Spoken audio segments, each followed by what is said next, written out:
Good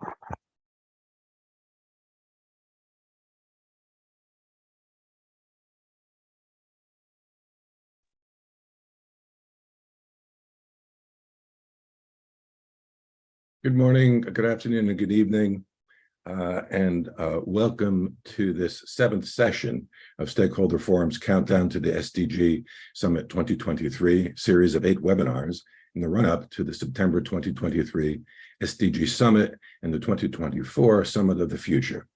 With the support of experts in each of the first 16 SDGs, we have been reviewing 2 SDGs each month.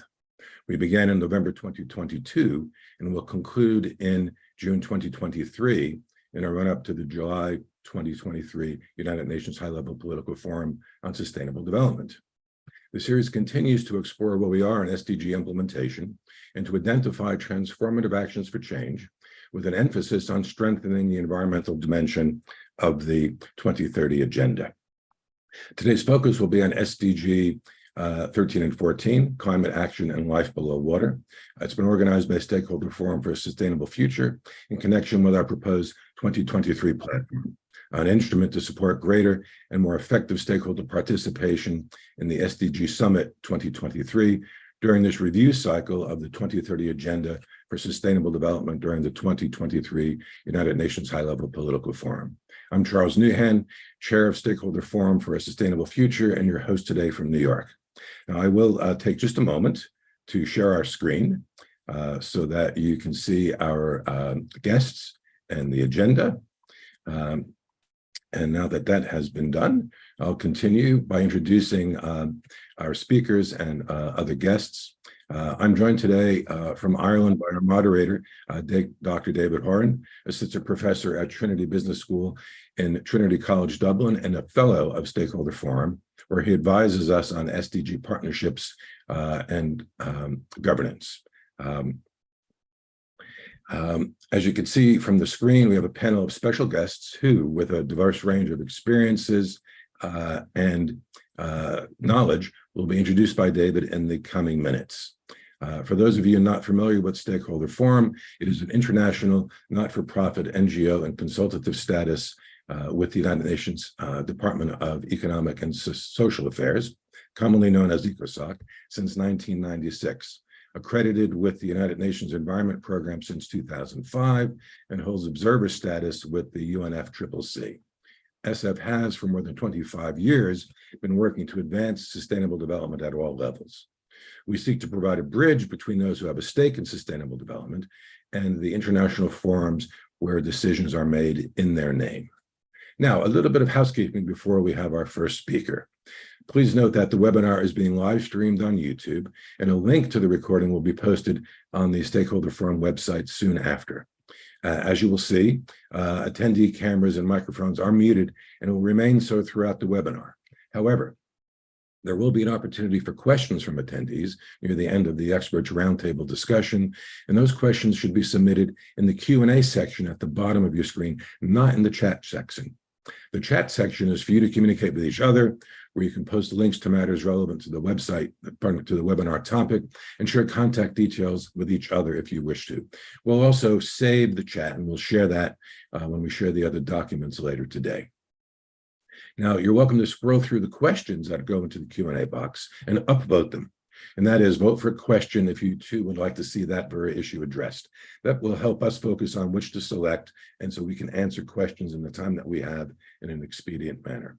Now, and apologies in advance for not being able to answer all questions. We have over 800 people registered today, and we certainly hope to have a good turnout overall. So if we can't get to your questions, please forgive us. Now on to our speakers. We begin today with introductory comments from Jan-Gustav Strandenes. Jan-Gustav, our first speaker, began working with the UN on environment and governance matters in the 1970s. He has been lecturing about the UN for nearly 50 years, worked for NGOs at the United Nations in New York during the Commission on Sustainable Development years, and has carried out multiple assignments for UNEP.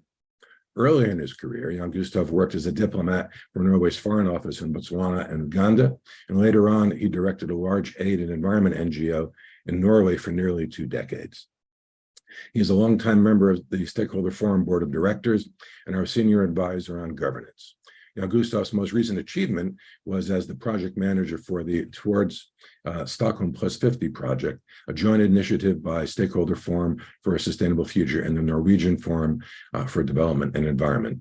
Jan Gustav, I'll now hand the floor over to you.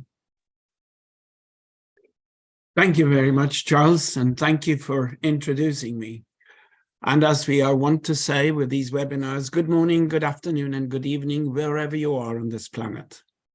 In our series Countdown to the SDG Summit, as Charles said, we are today dealing with two interlinked and life-embracing SDGs, SDG 13 on climate and SDG 14 on life below water, or simply on the oceans. We've come a long way in a short period of time, historically speaking. But when it comes to safeguarding the environment on this planet and developing a future built on sustainable development, we have not come far enough. We seem to live in a paralyzing paradox. We know what ails the planet, we know what to do, we have the means to do it and the money, yet we fail to act. That is why it is also necessary to repeat what we know and expand on this knowledge. If we don't, we will lose track of what we know and fail to see and understand the urgency of acting, as well as fail to recognize what we have accomplished. The first report on global warming was written by scientists and published in 1953. The World Meteorological Organization of the UN had already been founded in 1950 and has since continued its atmospheric research. The UN Environment Programme, UNEP, joined forces with WMO during the 1970s and identified already in that decade the threats to the ozone layer. Together, the two UN bodies, UNEP and WMO, founded the Intergovernmental Panel on Climate Change in IPCC in 1988, which quickly became a most respected global scientific body advising politicians and decision makers on climate issues. Soon after its foundation, IPCC began publishing its respected reports, laying the grounds not only for our understanding of one of the most formidable threats to our existence, increased global warming, but also outlining what to do, how to do it, and how quickly we had to act. Their first assessments were met with skepticism, but IPCC kept repeating what they found, continued its research, and accompanied by other reports from the UN on social, economic, and environmental problems, this insistent work resulted in the UN Convention on Climate Change in 1992, the Kyoto Protocol in 1997, and the Paris Climate Accord in 2015. One of UNEP's first programs after its foundation in 1972 was the oceans. UNEP began this work through the Regional Seas Program in 1974. And despite a politically volatile climate, managed to involve all nations around the Mediterranean, the European, the African, and Middle Eastern countries, to focus on this transboundary issue, the ocean. Issues related to oceans that we now discuss in depth were back in the 1970s novelties on the political arena. The UN Conference on the Human Environment in Stockholm in 1972, which founded UNEP, made several recommendations about the ocean and also proposed a moratorium on whale hunting, which was adopted by the International Whaling Commission in 1982. UNEP and the UN kept expanding the ocean issues beyond the whales, also to encompass all oceans of the world. Our knowledge and understanding of environment and sustainability issues have expanded through constant repetitions. New research has been added, critical assessments carried out, resulting in new reports. They have then been adopted by the UN and added to its expanding agendas. Advocacy groups and civil society have lobbied decision makers who have in most cases developed new and relevant policies. The Brundtland Commission's report, Our Common Future from 1987, is case in point. It is also one of the first reports showing the interlinked nature of sustainable development.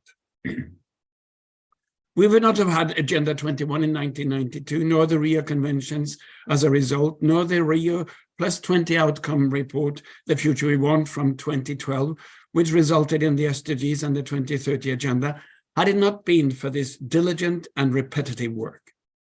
What is often forgotten or overlooked, but which is also a substantive result from this constant repetition and expansion of knowledge, are global agreements to a common set of values and norms and the growing understanding of the interlinked nature of these issues. In our webinars, we always refer to the complete title of the SDGs because they encompass more than the sometimes misleading abbreviations.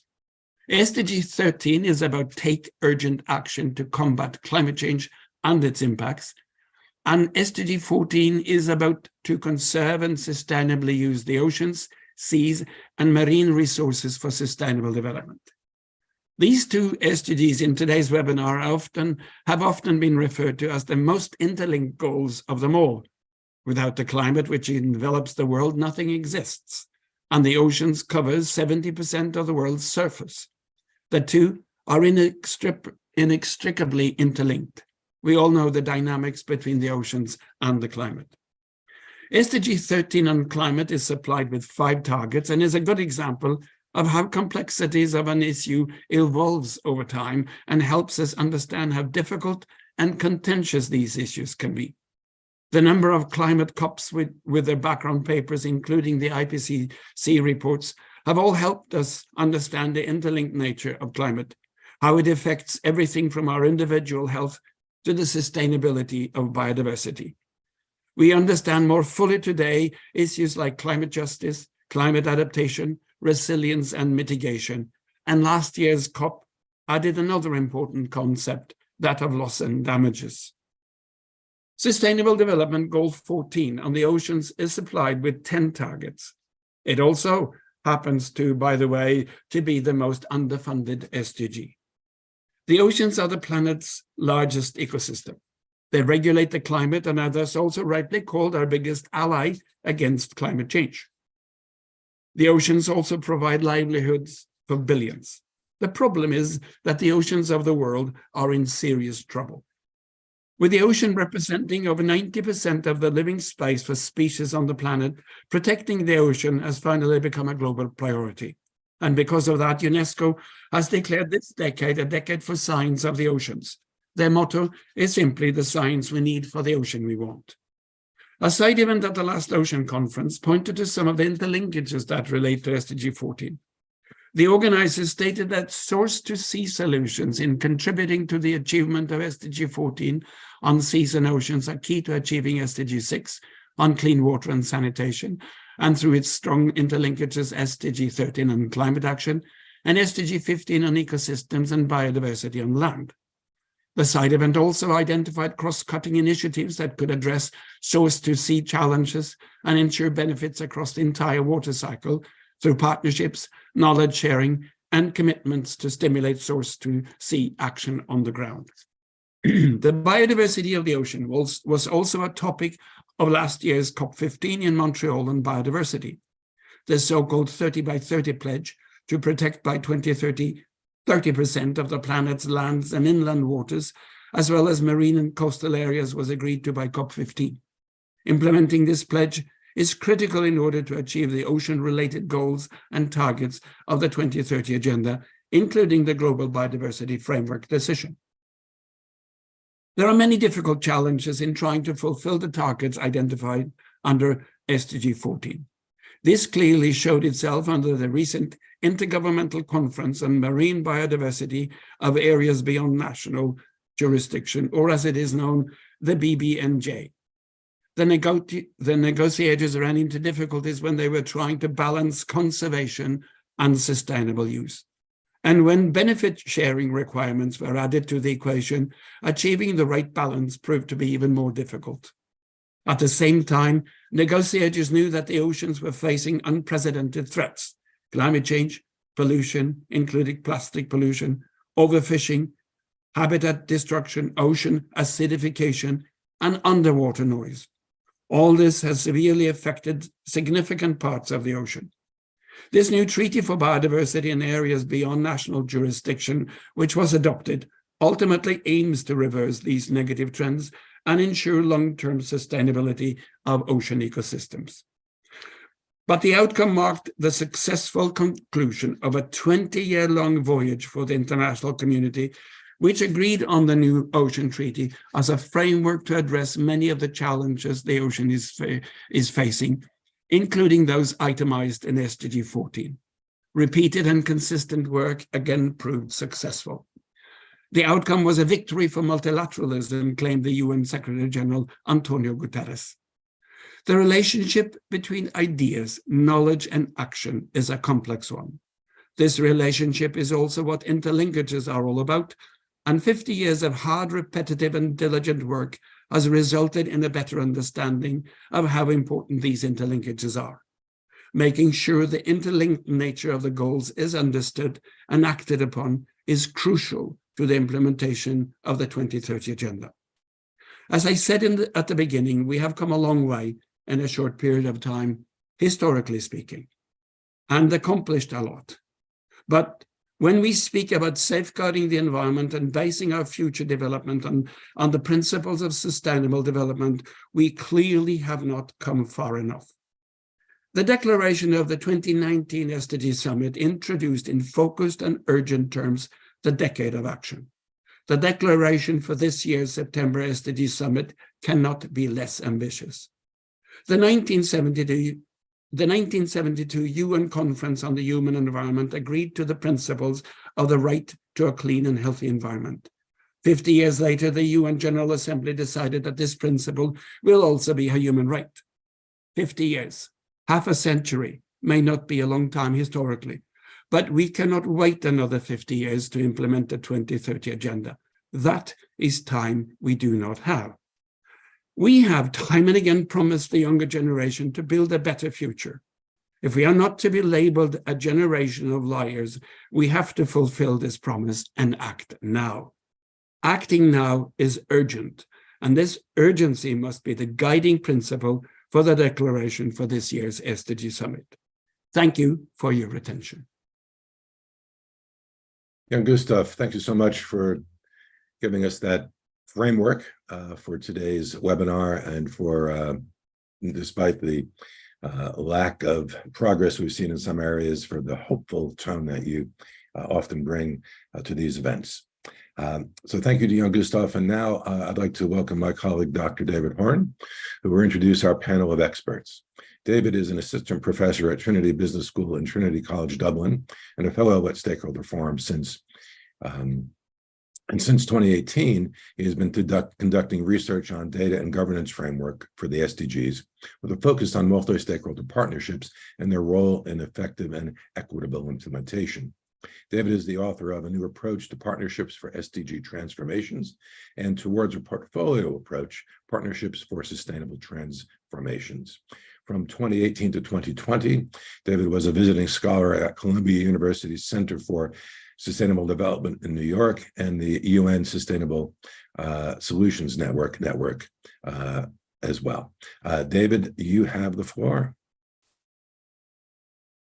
Thank you, Charles, for the introduction, and to Jan Gustav for your valuable comments. On behalf of Stakeholder Forum, I'd like to welcome everyone to our discussion of SDGs 13 and 14. We have 7 excellent speakers for the discussion. Like in previous webinars, each speaker will first discuss their recommendations on ways to account for interlinkages among SDGs. This will then be followed by questions from the audience. Please submit your questions in the Q&A section, and I will now briefly introduce the speakers to everyone. First, you will hear from a development and conservation leader with 18 years of experience in development and conservation organization across Africa and Asia, Mr. Charles Karangwa, Global Head of Nature-Based Solutions at the International Union for the Conservation of Nature, IUCN, and head of its Nature-Based Solution Management Hub. Second, we are delighted to have with us a climate and energy governance researcher who has done pioneering work on transnational climate actions and their interlinkages with the SDGs. Dr. Lisa Sanderink, Assistant Professor of Energy Transition and Climate Governance at University of Twente in the section of Governance and Technology for Sustainability. Our third speaker is an experienced macroeconomist and co-chair of the T20 Task Force on Accelerating SDGs, exploring new pathways to the 2030 Agenda, Dr. Famida Khatoon, Executive Director of the Center for Policy Dialogue in Bangladesh, a leading think tank in South Asia. Fourth, it is a great pleasure to have with us a passionate marine biologist and founder and executive director of Save the Sharks of the Sea, an organization that works to protect and preserve sharks specifically, Mr. Frederick Meyer, leader of the ocean team at the Worldwide Fund for Nature in Norway, where he works to promote sustainable ocean management worldwide. Our fifth speaker has worked internationally in ocean policy and marine biodiversity research for 30 years, including for UN agencies, research organizations, and NGOs, with a special focus on small island developing states. Dr. Maria Bierhus, Head of Science Policy Research at University of Edinburgh Nippon Foundation's Ocean Voices Programme, and Director of Coastal Policies and Humanities Research, a Vancouver-based consultancy specializing in policy-relevant ocean research that integrates traditional knowledge and science. Our sixth speaker is an experienced business development manager with Wave and Tidal Energy Technologies and a board member of Ocean Energy Ireland, or Ocean Energy Europe, sorry. Mr. Oliver Ragg, Commercial Director at Orbital Marine Power Limited, an innovative Scottish engineering company focused on the development of low-cost, predictable and scalable tidal turbine technology. Last and by no means least, we are delighted to have with us a leading expert in international and comparative law with a focus on biodiversity, environmental governance, and linkages between equity, human rights, and international environmental law. Dr. Elisa Morguera, Professor of Global Environmental Law and Director of the One Ocean Hub at the University of Strathclyde's Law School in Edinburgh. It's a great pleasure to have you all here, and we look forward to your contributions. I will now give the floor to Mr. Charles Karangwa. We would be very grateful for your recommendations on transformative actions for the SDGs.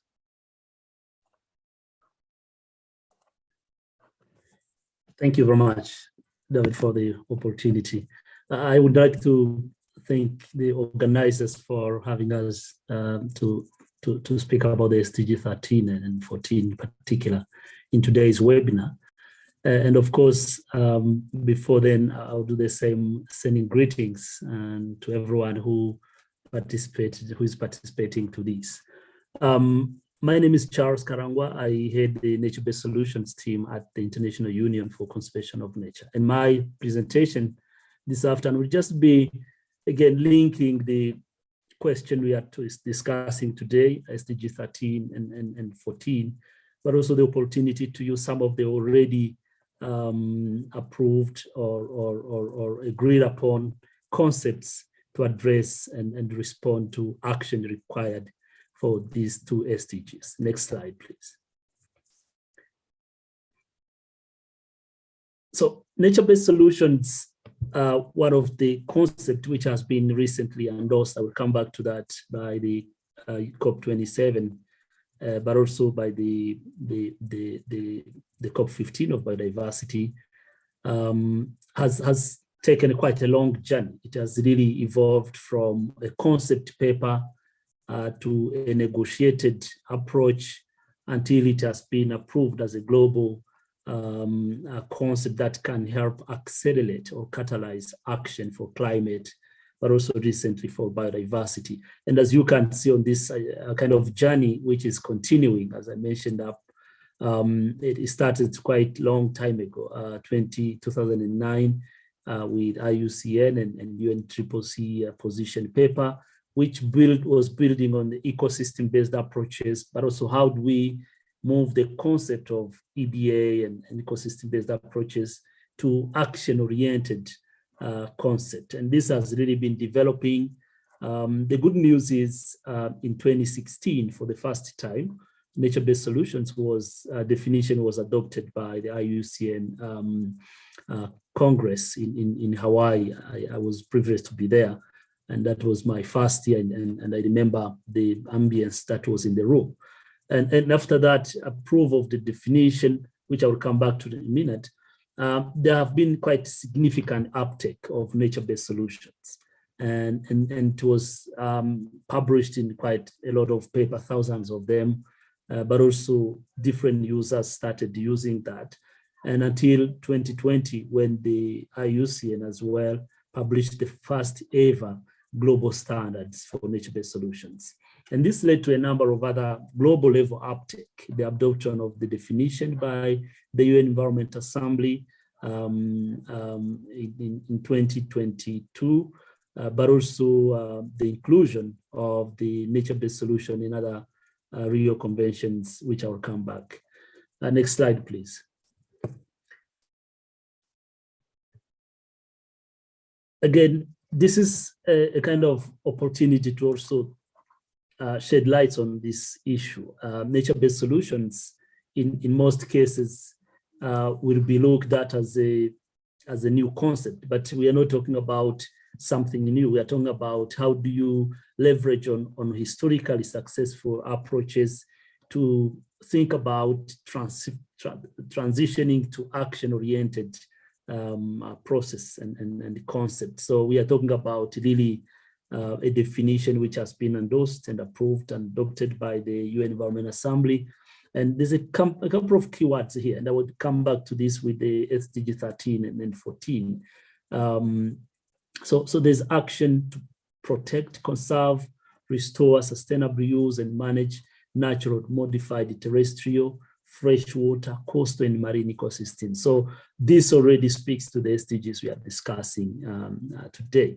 But there's probably the second part of the definition, which is very important, is how these address socio-economic and environmental challenges. And this links to other SDGs, poverty, among others, but also others that we can talk about. Next slide, please. And as we confirm this definition, this again has been already integrated in many different action on the ground. And the key on this definition is really how nature-based solutions address society challenges that the entire community is facing. So we talked about climate change and its impact on freshwater, but also marine ecosystems. We talk about disaster risk reduction. I think we are already aware about several issues around floods and other problems. The ecosystem around economic development itself, water, food security, human health, among other challenges that the society is facing. So nature-based solutions comes to really provide an opportunity to address these challenges in using a kind of an integrated approach. Next slide.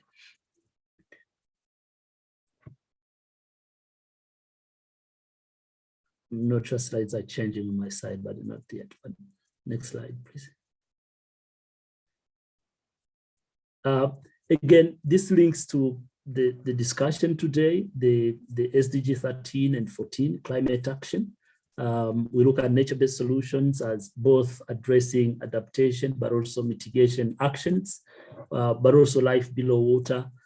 We can talk about all the issues around the marine ecosystem restoration and conservation and protection, but also links with other SDGs, as you can see on my screen. I don't want to stay on this because I'm talking to experts, but I will go to the next slide just to talk about where we are. And I mean, one of the opportunities we have is that nature-based solution evolved as a concept, but the International Union have done quite a lot of work, many partners with consultation. You can click on the next slide so that you can read the full slide. Keep going. One of the opportunities that there is now a backbone of the standards that is already there and have been developed in consultation with quite a lot of experts, more than 1,000 of experts that have been consulted, engaged in this process. And the standards have 8 criteria and 28 indicators. So you can assess, measure your action according to the standards. I'll go to the next slide so that I don't stay on this. And these standards have actually helped to transition and easily start looking at how do we address the society challenges and the climate change issues, the life below water, among others under the SDG 13 and 14 using a nature-based solution. And this has also been evolving in terms of global discussion as well. Next slide.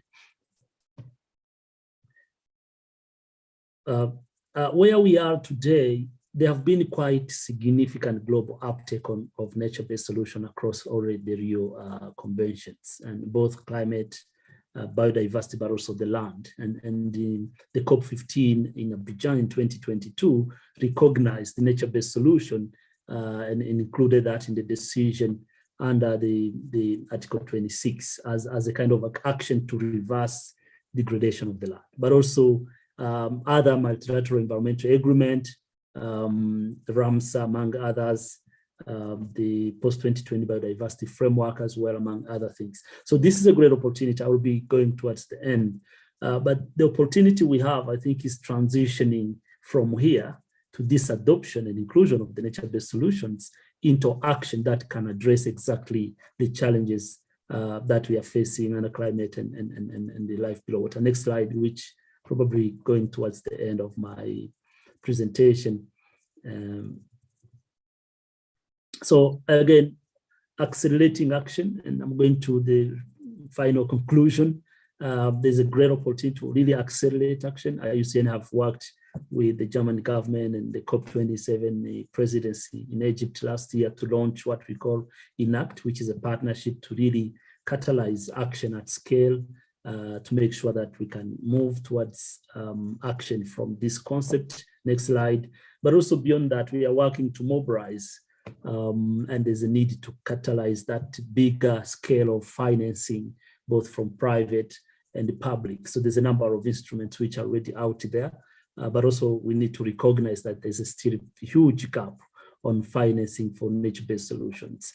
And my last slide is probably a couple of reflections as we round, is that as now that we have nature-based solutions included in the climate COP, in the biodiversity COP, in the land degradation COP, in the RAMSA, etc., but also in the oceans discussions, I think we need to start moving towards mainstreaming this within the policy, but also strategies at national and subnational level.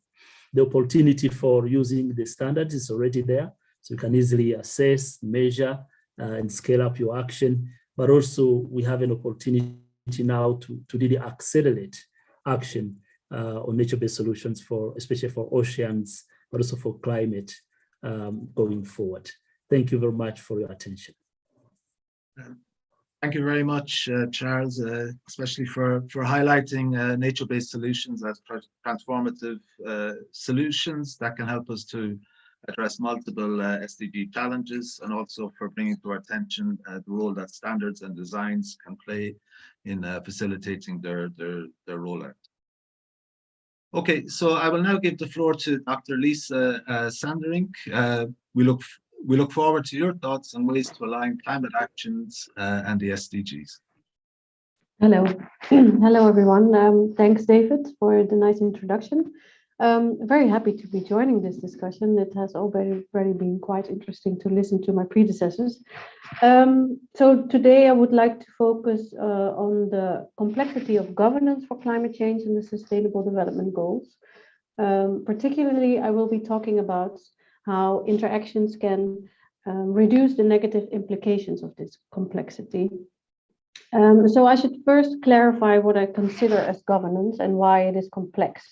I consider governance to be all processes and actors involved in steering policy and behavior towards a common public goal, be it sharing knowledge, be it creating rules, developing financing mechanisms, or anything else. For example, towards the common goal to take urgent climate action, as set out in SDG 13, but also in the Paris Agreement, of course. So governance for climate change and also for more SDGs has become more and more complex. And I say this because it's no longer only exercised by traditional states, but besides international organizations, there are also many regional alliances, city networks, private initiatives, multi-stakeholder partnerships, and many others. And from now on, I will actually refer to all of these as institutions, for your clarity. So to To illustrate, together with a few colleagues, we have identified over 100 climate governance institutions at the international level only. So that is not even including all those institutions existing at the national or local level. So let me be clear, because I think this complexity has its benefits towards achieving SDG 13 on climate, because it makes it possible to compartmentalize this very complex, large challenge of climate change. It is seen as quite useful to disaggregate it in smaller challenges that can be addressed in parallel, but with different degrees of progress and at different speeds. And in addition to so many institutions being involved, there's also a very wide range of perspectives and types of knowledge. So this really stimulates innovation and, widens the range of possible solutions and tailor-made solutions. But still, I think some degree of overlap or interaction is required to ensure that the trade-offs between climate change and all the other SDGs are taken into account. So before highlighting those recommendations that we are seeking for, what is the state of affairs? So I would like to just provide some insights from my research, starting with functional interactions, as I would like to call them. And with this, I refer to the more inevitable connections between institutions, simply by addressing similar themes. So SDG 13 on climate change might be more than all the others connected to other SDGs. So this can result in of course, co-benefits. So for example, progress on SDG 7 for sustainable energy is very likely to address some of the fundamental causes of climate change. However, it can also be more problematic. So the implementation of climate policy can also negatively affect other SDGs. So for example, the rising demand for bioenergy could have a negative effect on food and water security in SDGs 2 and 6. So then the question is, do these institutions, this whole variety of institutions resemble these quite important connections? Together with two colleagues, I specifically looked at 72 transnational climate institutions, which are international collaborations between non-state and sub-state actors. We studied how their climate actions are linked to other SDGs. David Horan already referred to it. We found that their activities are linked to all other SDGs except for SDG 5 on gender equality. And in particular, climate actions in transnational climate initiatives are linked to 3 SDGs.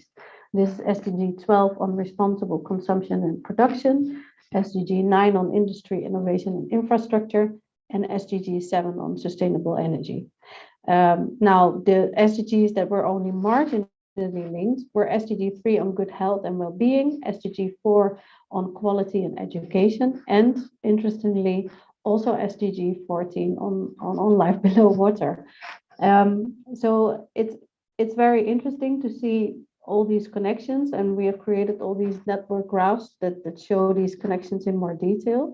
It makes information very useful for policymakers by demonstrating which climate initiative could benefit from sharing information and best practices with another due to their thematic overlaps.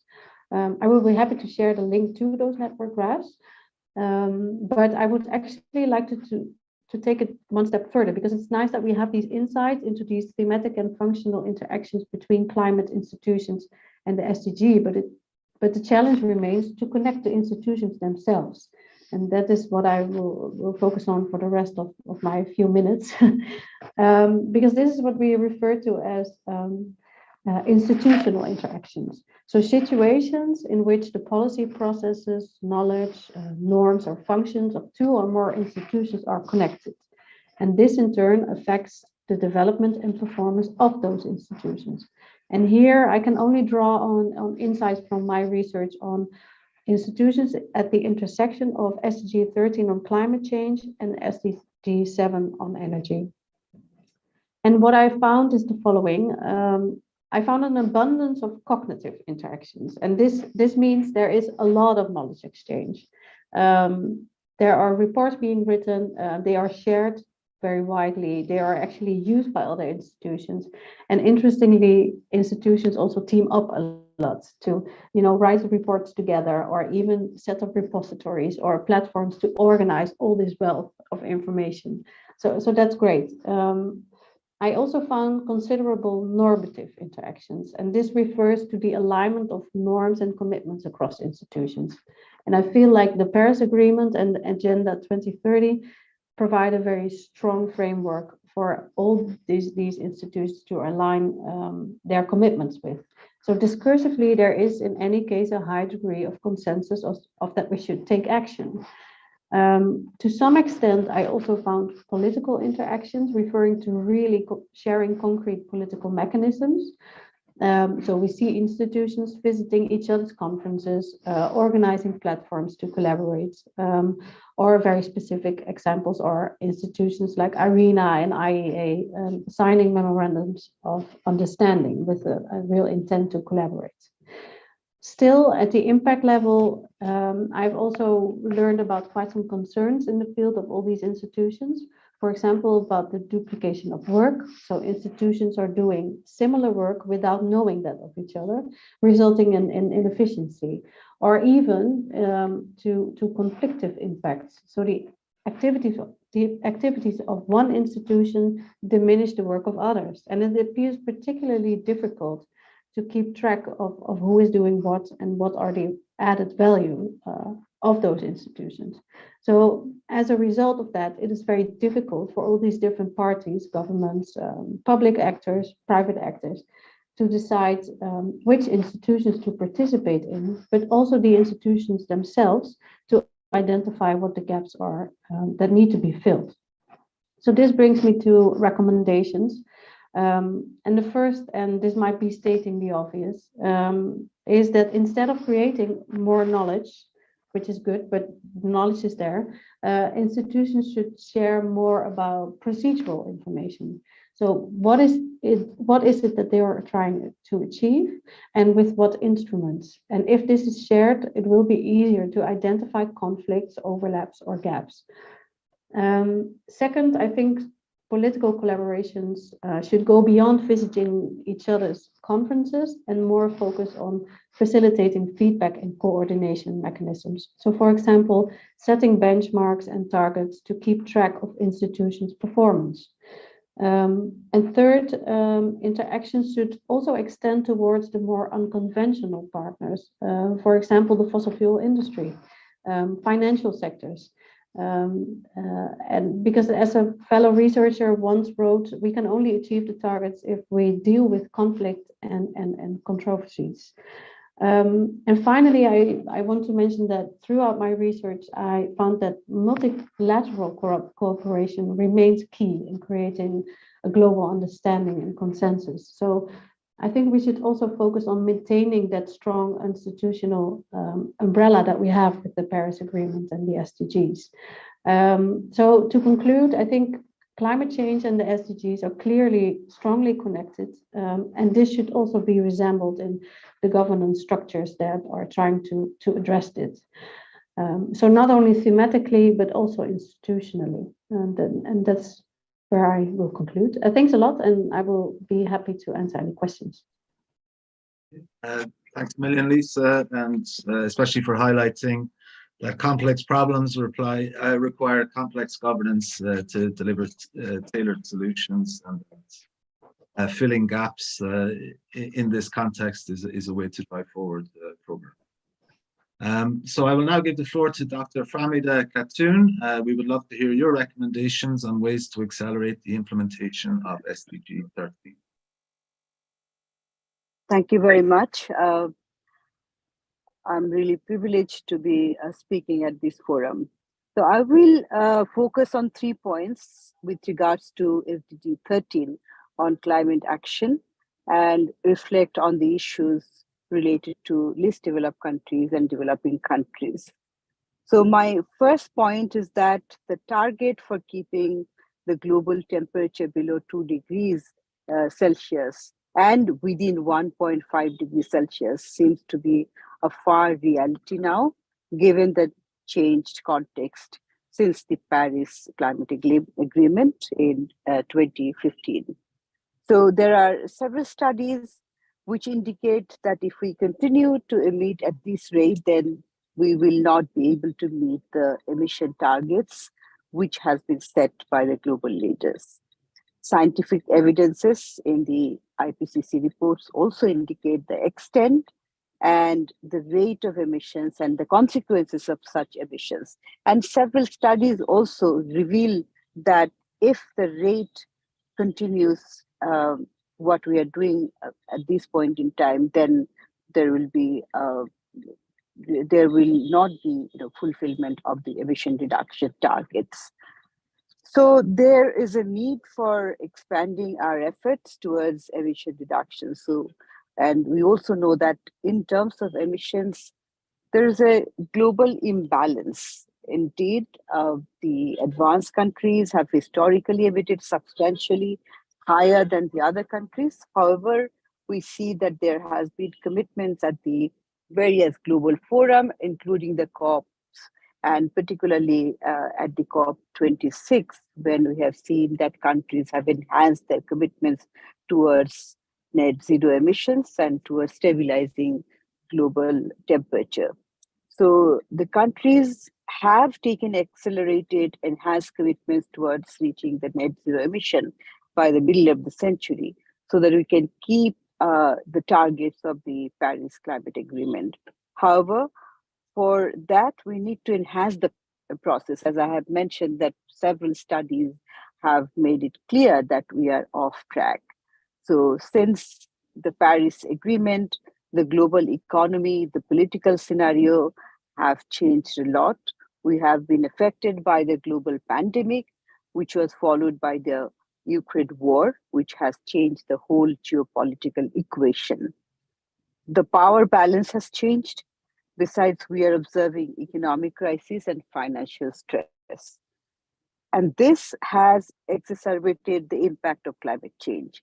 At this day and age, we are living in a multipolar situation where we are seeing that the way we are living, it's not quite healthy, both not only in terms of climate action, but also economically and politically. There are institutions which are not functioning as expected in terms of providing enhanced finance. So this is the second point I want to highlight, that the importance of finance, and then the importance of technology transfer, which is another important issue with regard to fulfillment of the climate commitments made by the global leaders. Developed countries can play a critical role in meeting global targets in GHG emission. And we have seen that countries have made commitments for reducing fossil fuel subsidies, which is really harmful. So this reduction of fossil fuel subsidies for making a transition towards renewable energy is the key for emission reductions. But the need for supporting these activities by concrete measures are important. Developing countries, on the other hand, are at the receiving end of this impact of climate change, and they are insignificant contributors to the GHG emission. And as a result, most of the times, many countries in the poorer region, they are just silent spectators as they are at the receiving end. And we have also seen that the high-level forums like G7, G20, COP meetings, UN SDG, and other multilateral organizations, they can play a very important role in terms of taking that forward. There are also opportunities for developing countries to express their concerns and express their concrete requirements at these forums and platforms. We have seen that despite the call to eliminate subsidies on fossil fuel, there are instances that this sector is being subsidized in one way or the other by several countries. We are happy to see that in the recent meetings of the G7 and also the G20, they are making enhanced commitments and renewed commitments towards reducing fossil fuel subsidies. The second issue I want to highlight is that the issue of enhanced finance. The commitment for creating $100 billion for the developing countries, which was made in 2009, many years back, has not been fulfilled yet. There is also another commitment for creating $100 billion SDR for the vulnerable countries, which also remains unfulfilled. Indeed, the need for finance has increased from billions to trillions.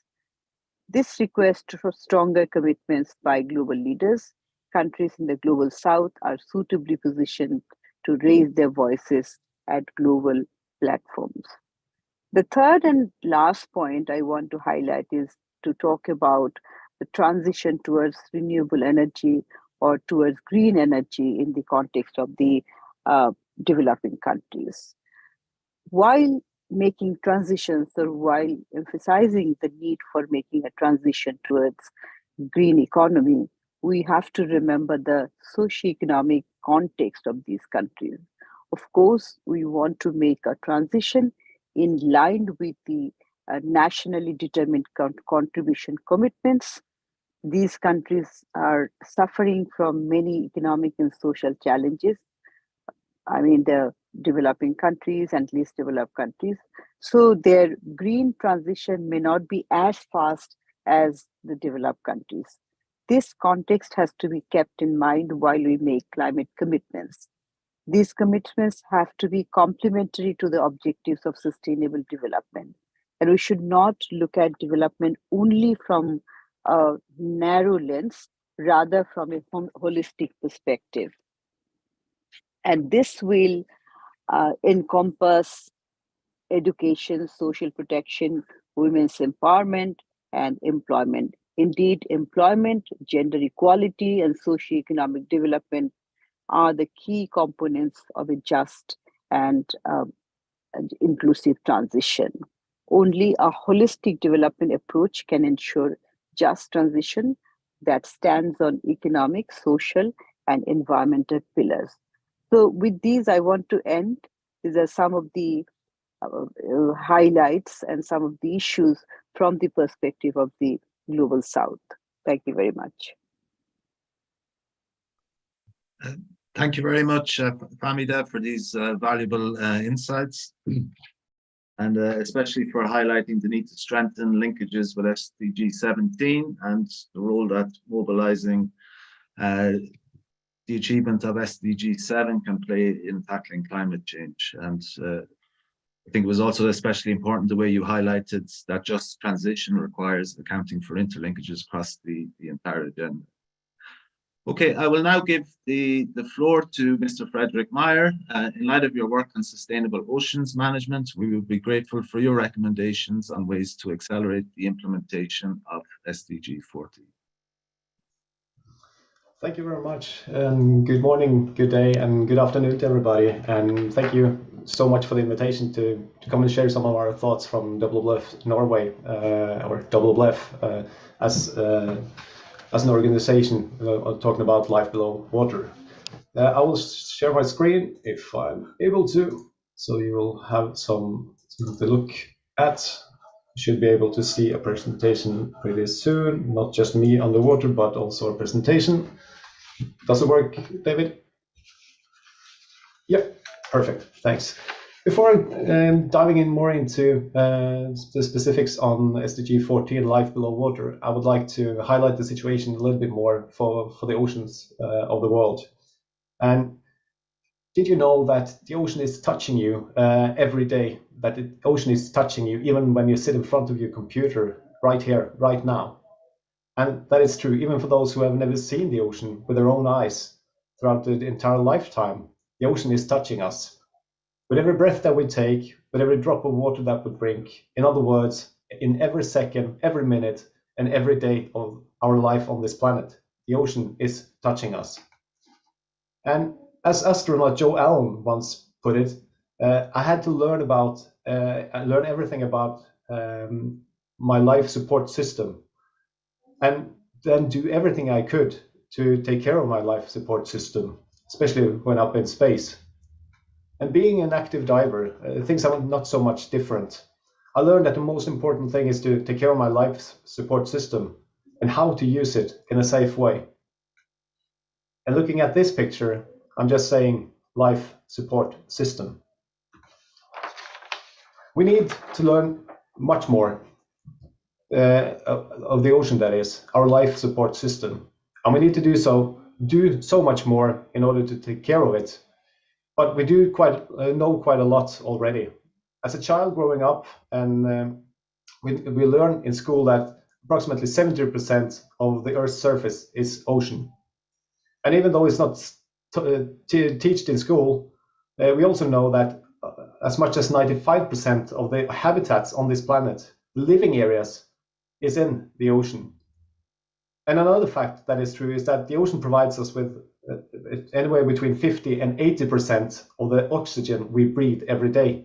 The ocean takes care of us and is the main reason why human life on this planet is even possible. Mother Earth should perhaps be renamed. A more fitting name would be Mother Ocean.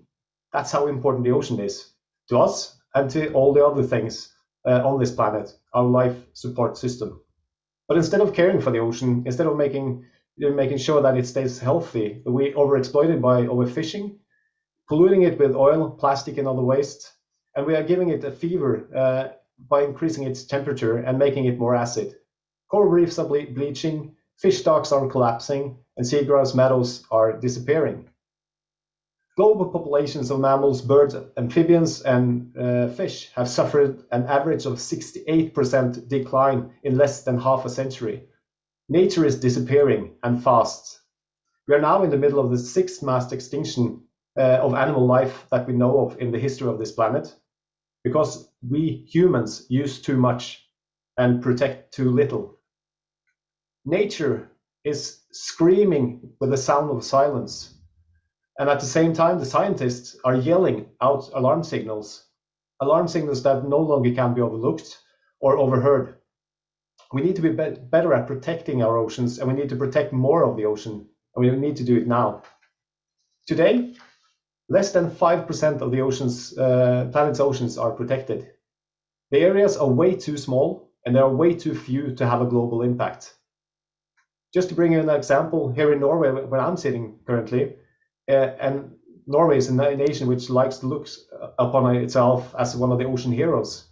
We have protected approximately 1% of our national waters. 1%. We should have been at 10% by 2020, but that was just one more environmental commitment us Norwegians didn't achieve. Now the world's leading scientists are telling us that at least 30% of the world's oceans need to be protected by 2030 if we are to succeed in taking care of Mother Ocean and all her life-giving ecosystem services. Services is absolutely crucial for human life. Services like oxygen to breathe, water to drink, and food to eat.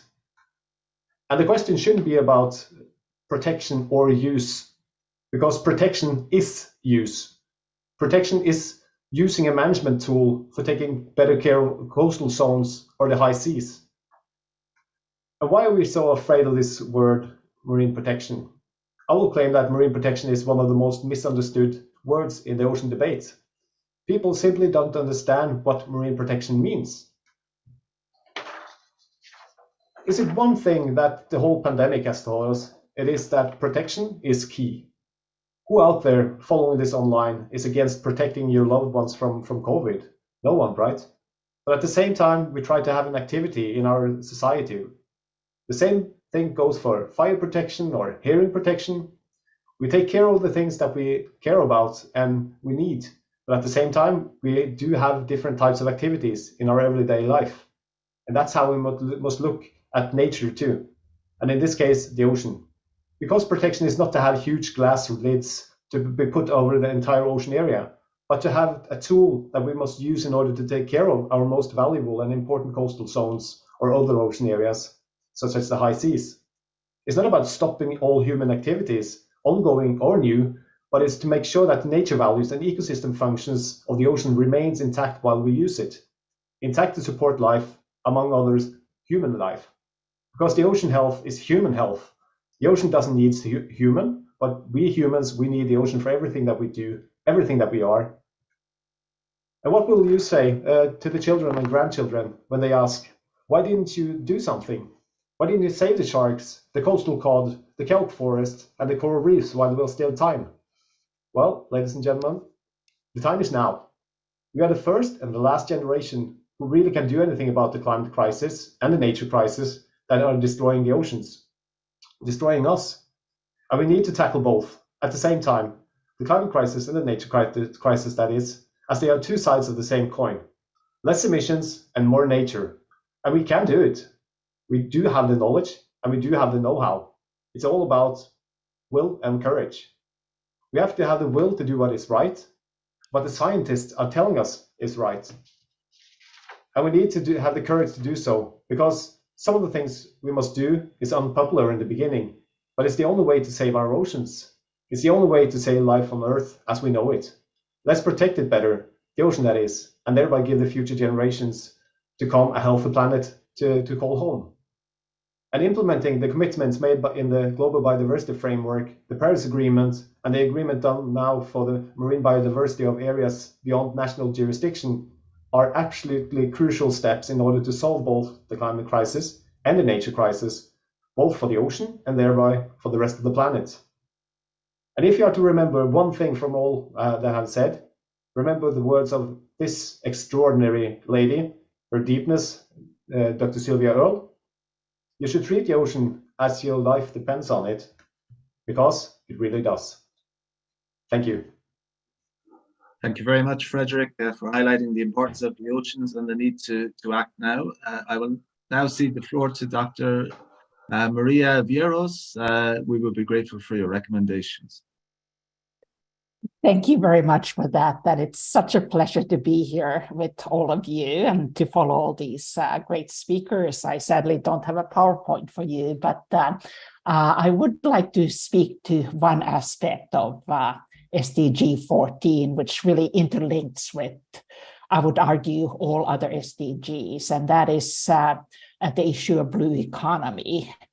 And as we go forward with SDG 14 and its implementation, the blue economy has really become central strategy for many countries in how they approach SDG 14.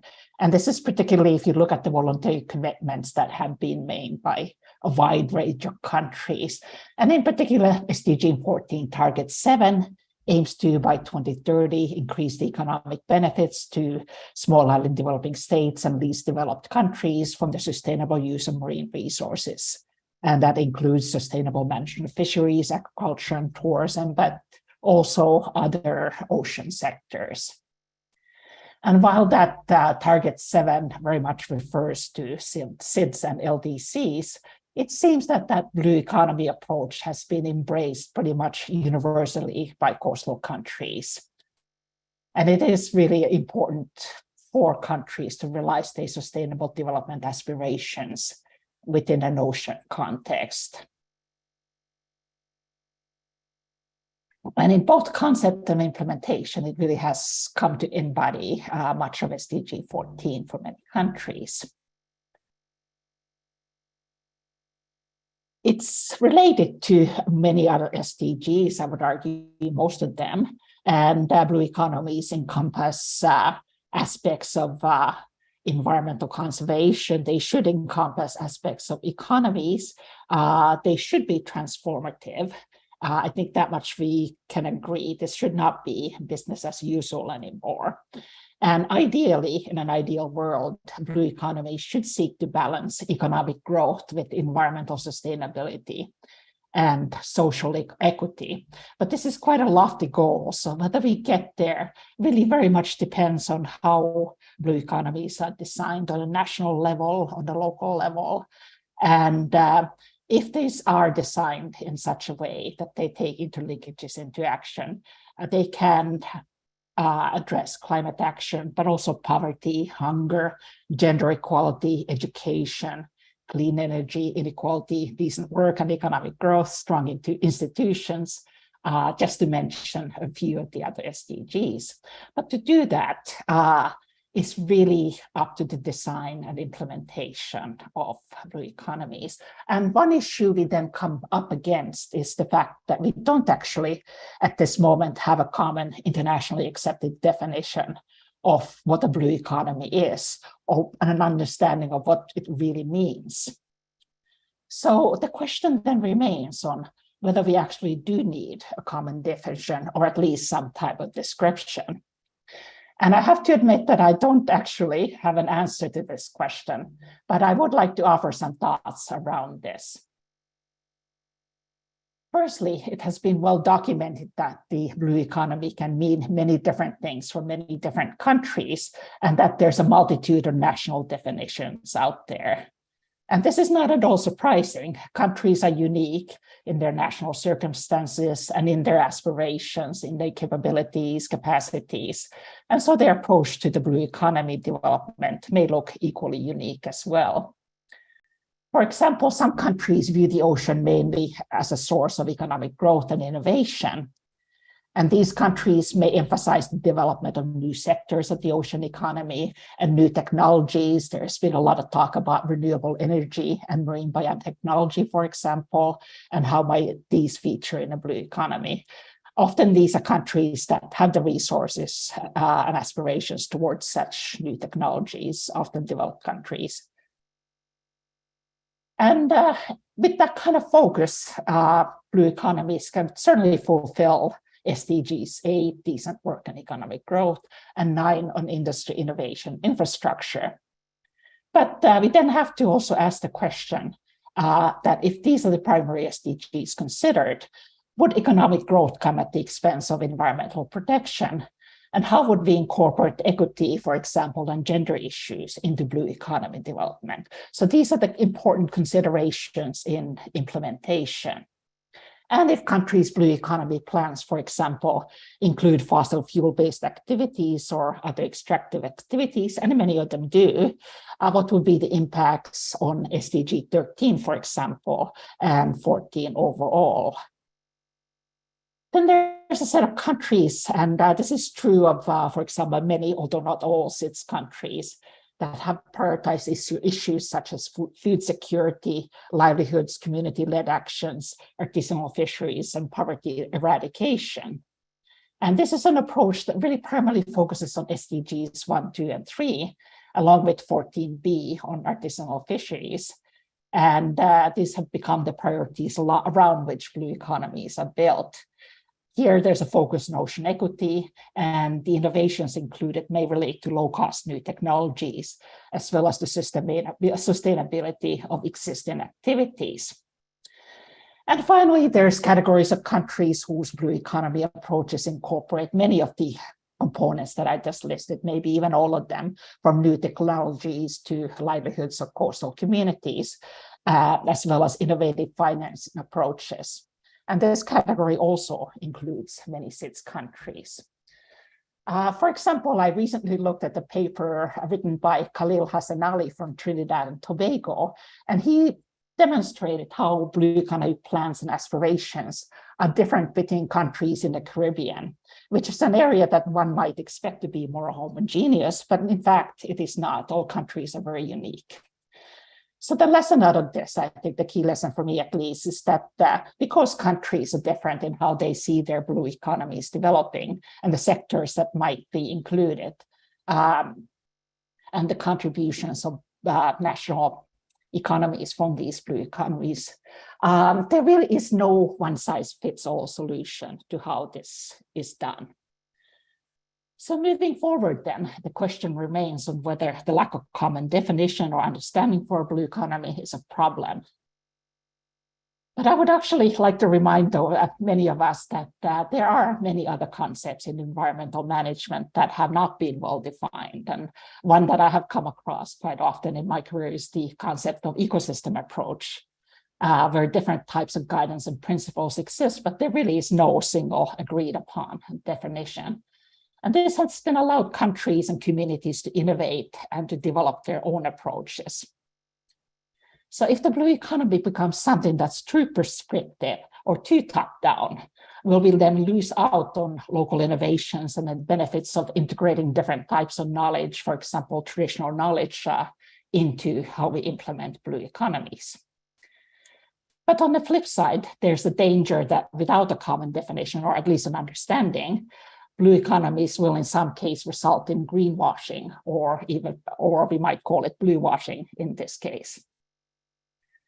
One way to minimize or manage that risk is to incorporate and implement blue economy plans within the framework of marine spatial planning, for example, or similar integrated marine management approaches, which include ecosystem protection as a priority as well. In these cases, adaptive management, along with monitoring and evaluating results, become increasingly important. And if you have neighboring countries that have similar understanding of what the blue economy means, it would make it easier to develop regional ocean management strategies and plans. But overall, I think it is extremely important that in such processes, all voices are included and all voices are heard, including the voices of communities. So there is a need to address those power imbalances between stakeholders going forward, and that there always will be power imbalances. So what we, I think, need going forward, and now I get into the recommendation part, is continued discussion and sharing of experiences. The Blue Economy Conference, for example, and other modalities of sharing experiences remain extremely important. And there should be an element of mutual learning from different approaches from different countries on what has worked in specific cases, what has resulted in a lack of equity or environmental protection, for example. And this is particularly important now that countries are either in the process of developing blue economy plans and strategies, or having developed those plans, moving towards implementing them. So perhaps having a database of case studies, an analysis of such case studies might be helpful in the long run. And based on what we then learn from this implementation, the development of guidance or even principles, as has been done with other approaches, may become important, perhaps sooner rather than later. So to sum up, there is or may not be one size fits all solution or recipe for how blue economy should be implemented, any more than countries themselves all fit the same mold. Blue economy as a relatively new concept without an internationally accepted definition is malleable enough to incorporate within it bold and innovative solutions. And we hope that those kinds of bold solutions do come forward from it. It is important that we learn from many experiences and that we listen to many different voices, particularly if we move towards developing common guidance on blue economies. And it is important that we amplify community voices and those of indigenous peoples and local communities. And as previous speakers have noted, this is also equally true that business as usual will not slow or even halt ocean degradation. I mean, do need a fundamental shift on how we view the ocean, how we value the ocean. And this includes intangible values. And while I have talked about the economic and other values here quite a lot, we should not forget about those other intangible values. We do need to incorporate positive and equitable social and environmental outcomes into blue economies. So with that, hopefully blue economies can be part of that shift towards a healthier ocean. And with that, I'd like to say thank you very much. Thank you very much for sharing that wealth of insights, especially for highlighting how different approaches to blue economy can realize different sets of synergies and trade-offs, and the need to engage local communities to account for these linkages and to make blue economy a truly transformative solution.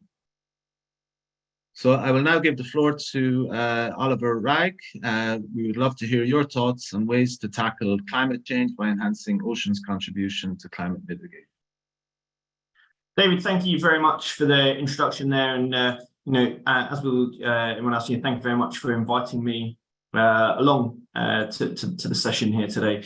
I suppose from a perspective where I come at this from is a bit different to a number of the other speakers that are here today. I work for a company called Orbital Marine Power. We build floating tidal technology, tidal platforms. So we're looking to, obviously address Sustainable Development Goal, I believe it's 13, looking at, ways that we can work to address climate change, but do that in a, responsible way. It's in harmony with the oceans. One of the critical bits that we look at really is, we consider is how we're going to transition to a future net zero energy system.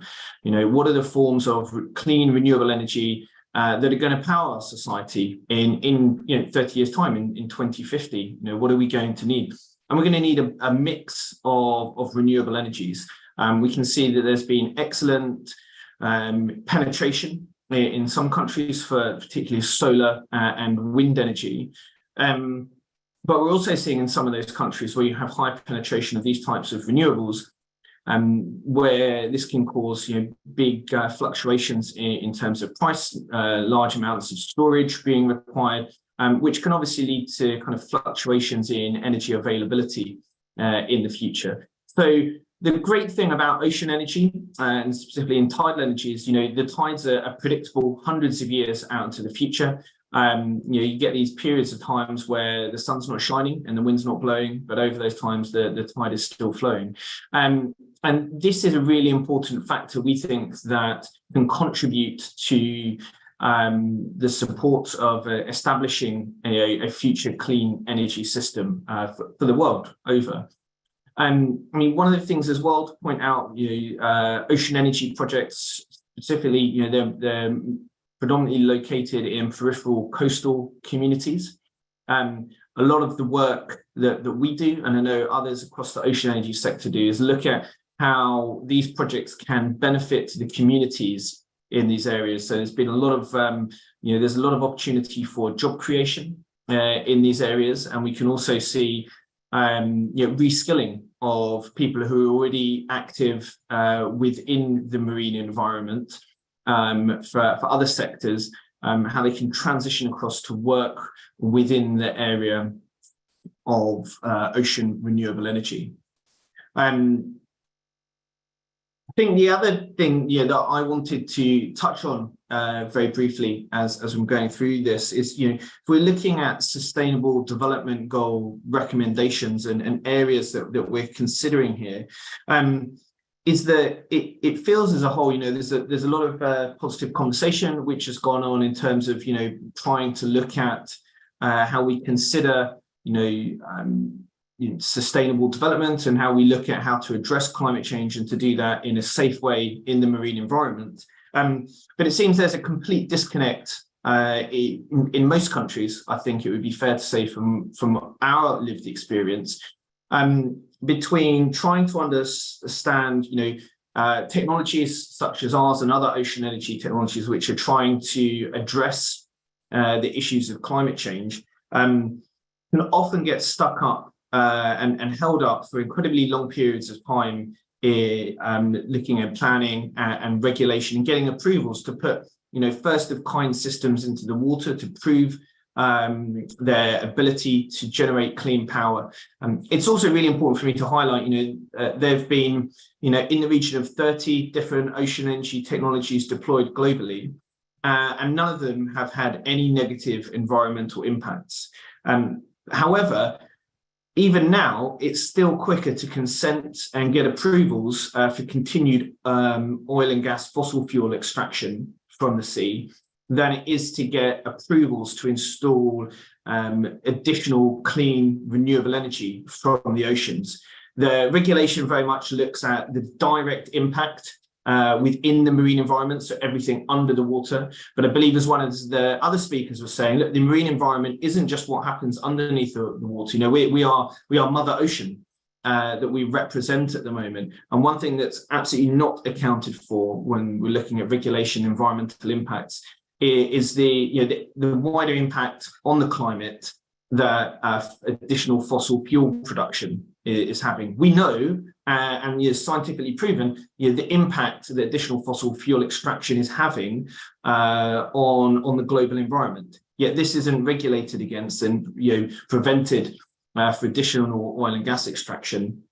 Whereas at the moment there is a question over the direct impact that ocean energy technologies have on the ocean environment. What we need to do is we need to move away from what we're looking at kind of business as usual, and we heard about that a lot at the moment. And I suppose without sounding coy about it, I suppose we need to move to business unusual. Now we're not going to transition to a clean energy future, just continuing to do the things that we're doing at the moment. We need to change that. We need to look at different regulatory approaches and take a more risk-based approach. Okay, maybe there are some questions about the wider impacts of ocean renewable energy, but we need to be given the chance to look at those things. We know that there are negative impacts associated with continued extraction of fossil fuels. So there's a need for us to transition away from them. And within the global energy mix, ocean energy has a huge opportunity to assist with the decarbonisation and to help and spread the generation mix and profile in the future. Thank you very much. Very much for that contribution and for highlighting the benefits of ocean power and some of the challenges involved in speeding up its implementation, and particularly the role that better regulation can help in that regard. Okay, I will now give the floor to Professor Elisa Margera. We look forward to your recommendations on ways to account for interlinkages across international agreements as they relate to ocean biodiversity. Thank you so much for this opportunity. And I think that many of the points raised by my colleagues before will come back into my presentation and reflection. So I'm very thankful for the opportunity to share some of the latest thinking and wisdom about how we already seen, I think, incredible developments in the last couple of years about more connected, more system thinking across international governance, but also the many more opportunities we have to really maximize opportunities for SDG synergies, really looking through the lens of SDG 14. And just to say very briefly, I'm here also sharing some of the wisdom that I have co-developed and learned very much from many colleagues in Ghana, Namibia, and South Africa, as well as the two regional universities in the Caribbean and South Pacific, and many colleagues across the marine and social sciences and the arts, also in UK institutions. For the past 5 years, we've been working together in quite a unique form of research for sustainable development collaboration. And that has also been done in conversation with many UN bodies, UNEP, the FAO, international human rights bodies, and really trying to understand from the local to the national to the international level, what are the barriers to fairness and equity in achieving sustainable development, and really looking at fairness and equity as part of our efforts towards sustainable ocean governance, effective climate change, mitigation and adaptation, and other co-benefits. And so I have just one slide really to look at the, as was said earlier on, we have a very complex landscape of existing and new international fora that discuss SDG 14. We have seen some really significant developments in the last couple of years. We've heard already earlier on that we have now a new international agreement looking at areas beyond national jurisdiction, the high seas, but also the deep sea floor, and how I think new opportunities and very innovative provisions in that agreement, both for participation and transparency of different stakeholders, but also really thinking about regime interaction, very much looking at how different regimes need to come together, potentially discuss their respective mandate and look at the effectiveness of those collective efforts to protect marine biodiversity across regimes. We've also seen what we've been waiting for a really long time, the adoption of a partial agreement under the World Trade Organization on fisheries subsidies. That's quite a turning point, just thinking about the point mentioned above about how SDG 14 remains the least funded SDG. We know how much fishery subsidies amount. I'm not an economist, I'm sure others will have those figures at hand, but it's a significant amount of money, both moving away from unsustainable practices, but also potentially becoming available for more innovative integrated approaches to ocean governance, and in particular, also the protection of small-scale fishers' human rights and their access to resources and markets. The other interesting development that is ongoing is the negotiations of a plastics treaty. Many of you have referred and have in their minds ocean plastics as a huge issue, not the only threat to ocean health, but certainly one that is also compounding all the other threats, and in fact is both caused by similar causes that cause climate change, so the extraction of fossil fuels and related production, and also limits and in fact undermines the ability of the ocean to contribute to climate change mitigation. So developments, I think, across multiple international organizations, some are quite familiar, some may be kind of newcomers from an ocean perspective. And I think it is important to keep this mindset of thinking more and more about which other international processes that may not be traditionally seen as relevant to the ocean actually do implicitly or partly contribute, or potentially could be in tensions with our efforts in more centrally focused, ocean-focused regimes. Also, something that has happened in the last few years has been the integration more formally of the ocean in the international climate change negotiations. This, in a way, is really catching up with what we know in science for a very long time. And it is still quite early to say whether or not the Paris Agreement and all the structures there and the influence that those decisions have on national implementation, on national decisions, but also on the movement of finance privately as well as global climate finance may have for ocean-based solutions. There's both opportunities and risks there. And maybe a couple of observations I'd like to make about that is that what we see now is a significant engagement of the ocean community in the climate change regime. In some instances, we have, I think, side events at the climate COP now who are maybe more integrated in their thinking about, for instance, deep seabed mining, impacts on climate change, impacts on, say, children's rights that we may have in other ocean fora. And yet it is really difficult at this stage to see to what extent parties to the Paris Agreement will develop clear guidance, building, I think, also on the mistakes of the past about sustainable and inclusive ocean-based action to mitigate and adapt to climate change, and to what extent the climate funding will be directed towards ocean or integrated land and ocean response measures. And with that attention, there's also concerns around whether maybe entrepreneurial interests will be directed to maybe what may appear as quick wins in terms of ocean climate action, which might, however, either a negative impact on relevant human rights or negatively impact on biodiversity and other important SDG at stake. That said, other international regimes also contribute to the ocean and climate nexus.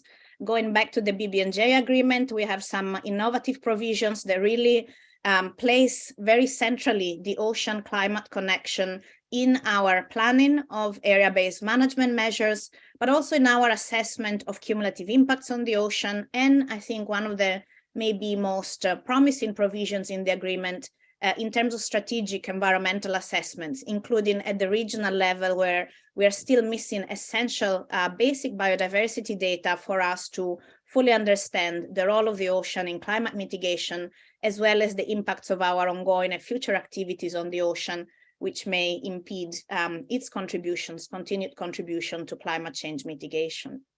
But in addition to these areas, which are maybe more in the environmental realm, I think it's really crucial in terms of that systemic thinking, co-benefits and regime interaction, also to take stock of recent developments in international human rights law, the recognition of the human right to a healthy environment and how that has now been embedded in the global biodiversity framework, a forthcoming UN general comment on children's right to a healthy environment, which also includes considerations and really takes stocks of children and youth movements on climate change, but also the importance of a healthy ocean in that connection.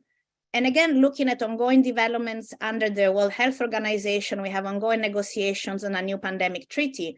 And why the marine environment has not featured prominently, we do know from the past COVID-19 pandemic that, for instance, marine genetic resources were crucial for developing COVID tests. And I think the whole understanding of One Health, the full integration of from biodiversity research to bioinnovation to health protection, preparedness and responses really needs to be taken into account in that context and to develop regimes that really speak to each other, complement each other and avoid negative impacts on one another. And a lot of what's happening across all these regimes should really influence the choices and the support that will be provided by the UN Decade for Ocean Science and the UN Decade for Ecosystem Restoration. So my recommendation on the basis of this quick snap analysis of how fast evolving has been the international global landscape of relevance is that there is merit in looking both at the ecosystem approach, which has been mentioned before, particularly how it has been defined over time by the 196 parties to the Convention on Biological Diversity, and the human rights approach, and really that sense of interdependence of all our human rights and the connectivity across ecosystems to help us think through how each regime contributes to both SDG 14, but also to realize SDG synergies.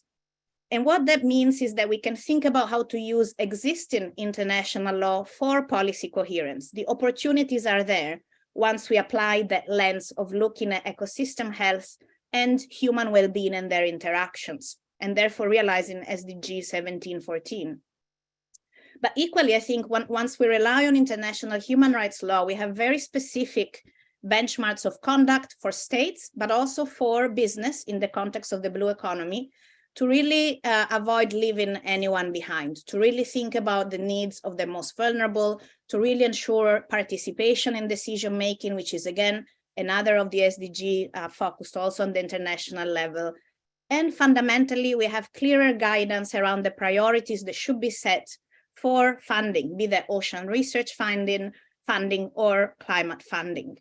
And so perhaps the last point that I wish to share with you is that in our own experience with the One Ocean Hub, in both looking at those developments trying to contribute to governance change, we have also realized that the change we need, the transformation, needs to come as early on as possible, at the point of producing the knowledge base on which decisions are made in all these fora internationally, but also at the national level, and really thinking about ways in which transformative science, in terms of co-developed science between the global north and the global south, looking very specifically for what went wrong in previous scientific cooperation, for those power asymmetries, and the integration of other knowledge systems, be that those of indigenous peoples, small-scale fishers, children and women, how we need to change science and scientific practices so that the evidence we co-produce then brings a whole, more integrated understanding to all these fora we have discussed.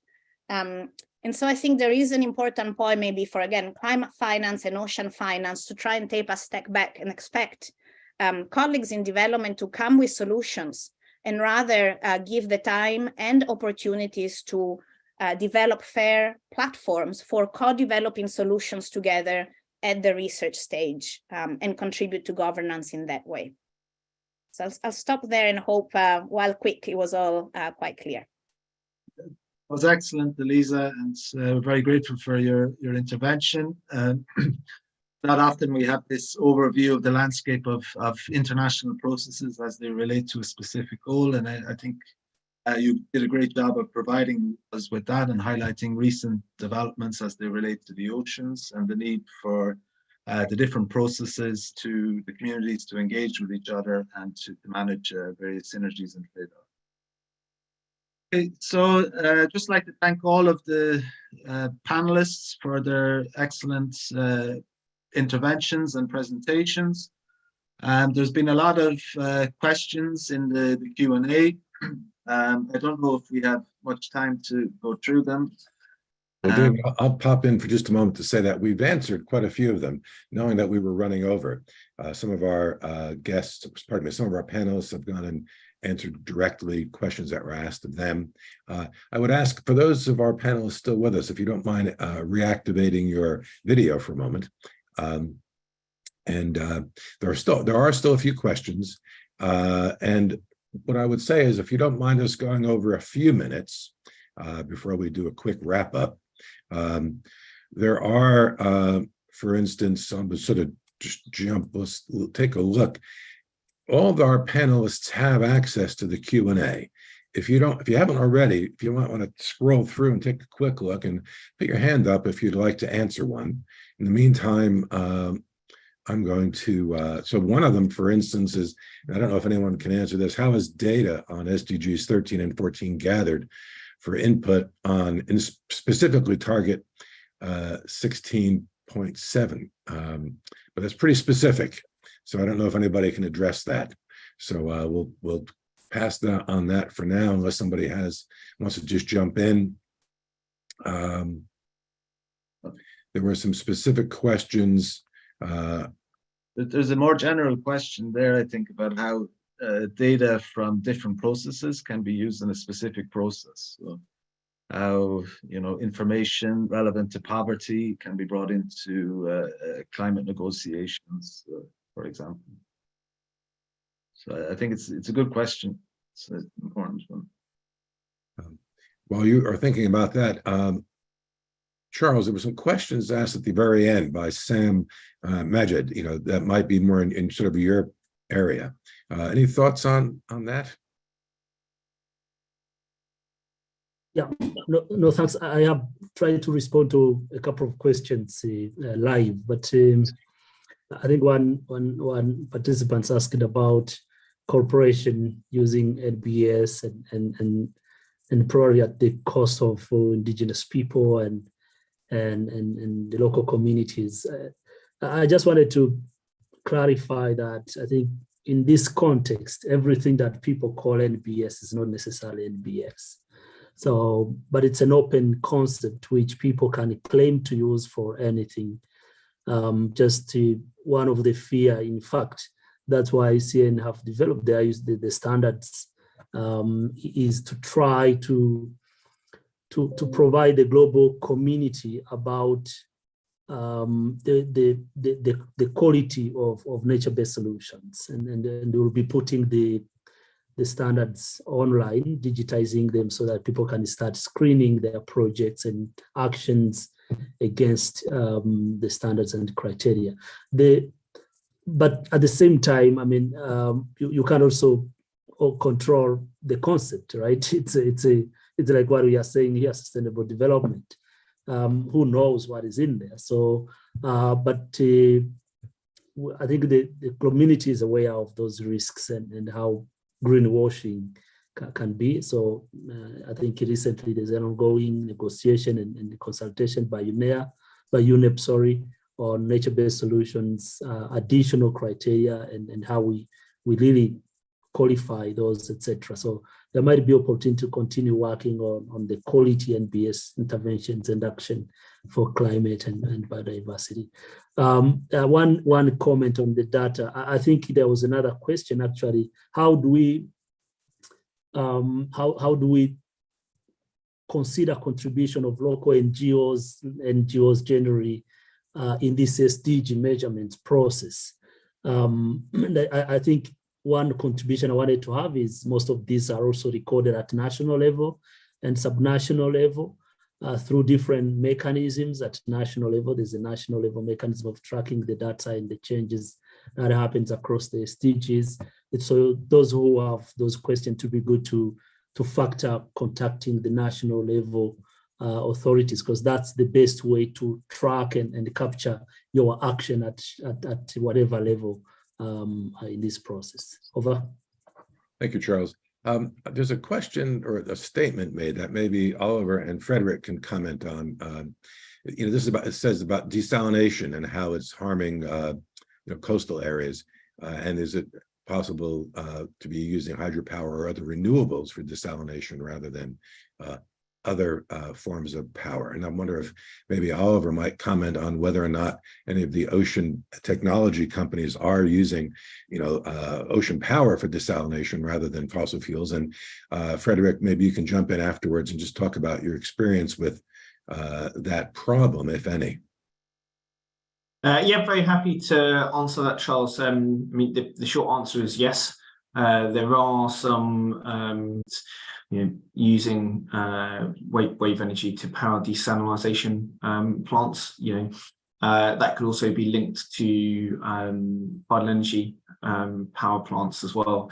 The benefit being obviously is that in a lot of these areas where there is the need for additional clean water production, there are good wave and tidal energy climates. So actually it can be a very good mix of the two together. And especially if you then start looking at the cost and expense and the wider climate impact of importing large amounts of water from other countries overseas.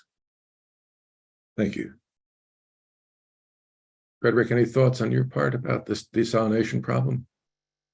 We haven't been working too much, or I don't have too much experience with it, but of course the most important, for nature, it's important that you don't have technologies that in areas that will provide stress on the biodiversity of both species and habitats. So you need to map out areas where this can be done in a reasonable way in order to keep it sustainable. Of course, the access to clean water is absolutely crucial for all of us. So, but when you don't need the technology and solutions there to increase also the nature crisis in order to solve it. So it's more about, again, mapping, getting the science that we need for the coastal zones, also making sure that the ecosystems are intact and kept healthy, so that the total amount of stress in an area will not be too much for the ecosystems and thereby also the coastal communities. Thank you, Frederick. Oliver, you want to make one more quick comment before we move on to the final question? Yeah, I just wanted to come in very quickly on Frederick's point there, about sustainable use of oceans and not negatively impacting biodiversity. It is really, at the crux of a lot of things that I was pointing out earlier, around, concern or questions around, if you're going to put renewable energy technologies into the oceans, and that helps to offset fossil fuel production, say to power desalination projects, actually, where it's one of the things that we're going to have to tackle from a bigger perspective is where does that balance point come in terms of preventing development in the oceans, or enabling sustainable development in the oceans versus additional fossil fuel production and utilization. Thank you, Oliver. I appreciate that. Gustav, can I ask you perhaps to answer one question, or at least address one question? The very last one in the Q&A is, how does participation of civil society and the private sector contribute to the execution of Sustainable Development Goals 13 and 14? And as you are a civil society participation expert, maybe just give a few words on that. Well, yes, it's a very large question, of course, but without civil society and the private sector and or the NGO community globally and nationally, we will not be able to implement any of the SDGs. And I'm very happy, having listened to all the contributors here today, talking about new and innovative ways of making collaboration happening. I'm especially intrigued by what was said about research and transformative science, and several of you have mentioned that. But implementing the SDGs, and especially in relationship to the treaty areas we've talked about, is a challenge because unfortunately, as I've been looking into the maritime elements of the UN UNCLOS and the other parts, they are not the most open to civil society. Maybe it's because they've been allowed to live alone for so long without the inherent and strong input from civil society. But I mean, without us, there will be no change. So without us, meaning without civil society and partnerships, there will be no change. And as I tried to say in my introductory stage, the civil society has been adamant at keeping the issues on the agenda. And some of you have mentioned the plastics issues that is now being negotiated in a couple of days in Paris, the second round. Had it not been for civil society keeping the plastic issue on the agenda, I don't think this would have happened. And you can go through the UN history in so many ways that you can see civil society together with business and together with research. We've been adamant at letting the governments not forget these issues.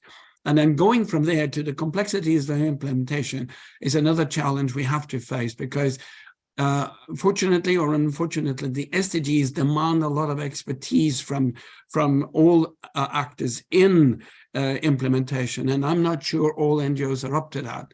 We have to talk about participation and transparency, but we also have to understand what it means to be part of the ocean, or the ocean issues, or the infrastructure issues, or nature-based solutions issues. We need to do that, so that's a challenge we need to take.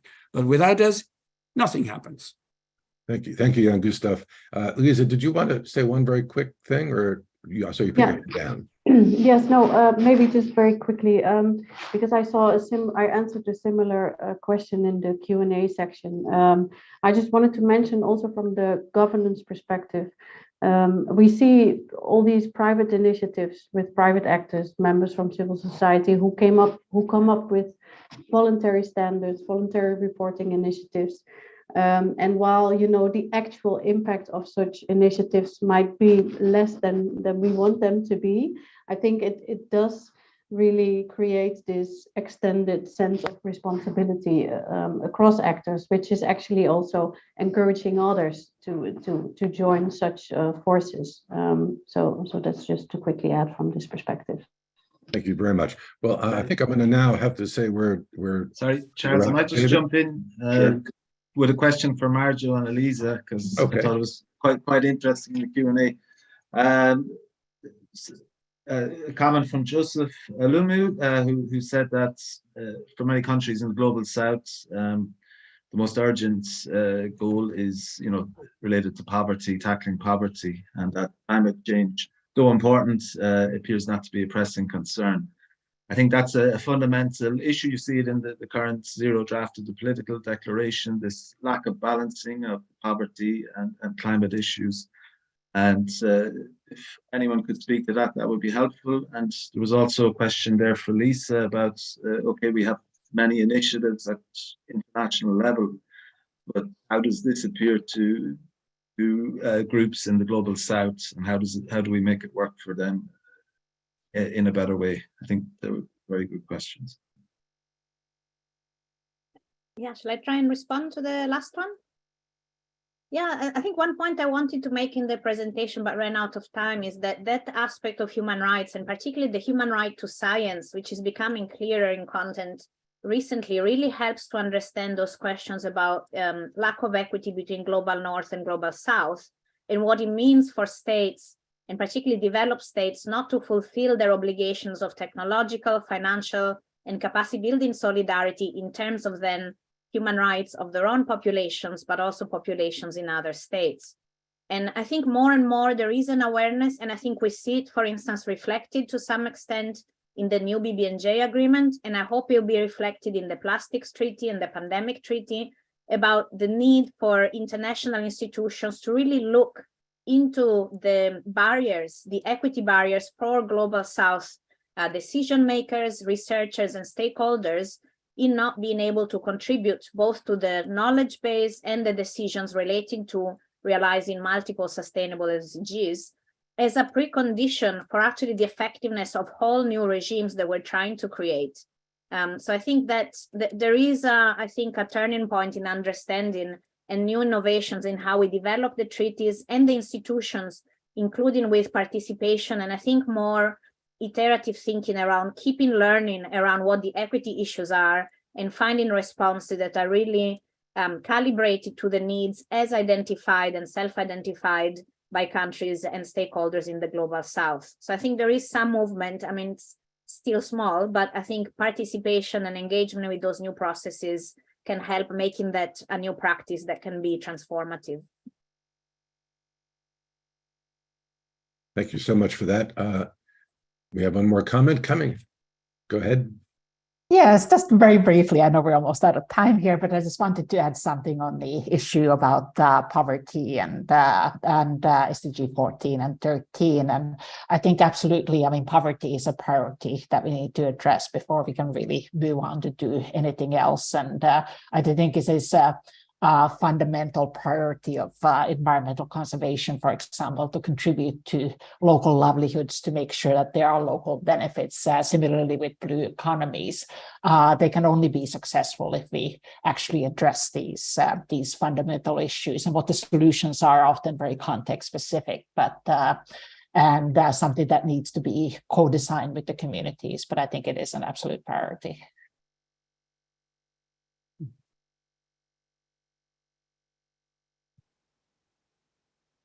Thank you for that intervention. Sorry, I was muted there. Now we do have to wrap up, but please hang in there for just a moment. We have some final comments from Stakeholder Forum Director Irina Zubcevic, and I'll quickly introduce her and then hand over the floor. Before joining SF in August 2022, Irina worked for over 20 years in the area of sustainable development, both as part of the Croatian Foreign Service from 1993 to 2007, and at the United Nations Secretariat from 2008 to July 2022, where she contributed to several reports and papers in the area of sustainable development. Irina and her team supported the high-level political forum on sustainable development since its inception, and she also supported countries preparing their voluntary national reviews since their beginning in 2016. In her work, Irina engaged with stakeholders of all kinds, from governments to civil society, business and academia, facilitating their participation in the HLPF and other intergovernmental processes. Irina, I'll give the floor over to you. Thank you. Thank you very much, Charles, for this introduction. And good morning, good afternoon, good evening to all. Thank you very much to all the presenters and also to your great questions. It was a very exciting webinar for me, and as always, I have learned a lot. And this is really showing because these SDGs are usually say, oh, they are just environmental SDGs, and you know, sometimes they are taken into account and sometimes they are not. And this is something which really shows how it is important that these SDGs are always taken into account, and how important it is that all the SDGs are indivisible and they have to be implemented together. And we have heard about that a lot because we have seen how these two SDGs are linked to other SDGs, and how important it is to implement them together. So we are very excited to hear all of that, because in the stakeholder want for the SDG Summit, and Jan Gustav at the beginning told us that the one thing that for the SDG Summit we need is urgency. And we are trying to also from our side encourage this urgency, but also this urgency means that we have to implement all the goals as indivisible, because they span the whole activity of human life. I won't be long because we are having one more SDG, and then we are going to have a more substantive wrap up, and also the way forward that we see, and how we can contribute with this wealth of SDGs that we have had to the SDG Summit and beyond. So I would just like to thank everybody on this webinar, the presenters and the participants, but above all the team from the Stakeholder Forum, who has put this webinar together, who has researched to find these great speakers, so that we have again a successful webinar.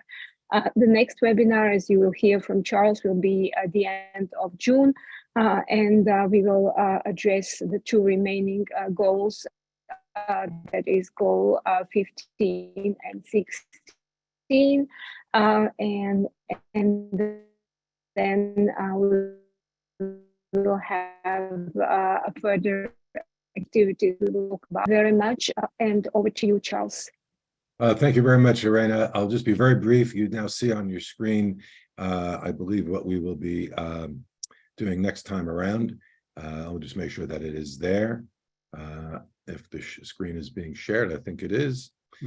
Thank you all very much for joining us. In particular, thank you to David Horan, David O'Connor, and Jan Gustaf Stundenes for making this event possible by bringing our speakers in, and especially to our expert panel for delivering today's rich and thoughtful content from time zones around the world, but in particular for your recommendations. That's really the sort of thing that we find so essential from our team of panelists. As mentioned earlier, the webinar has been recorded.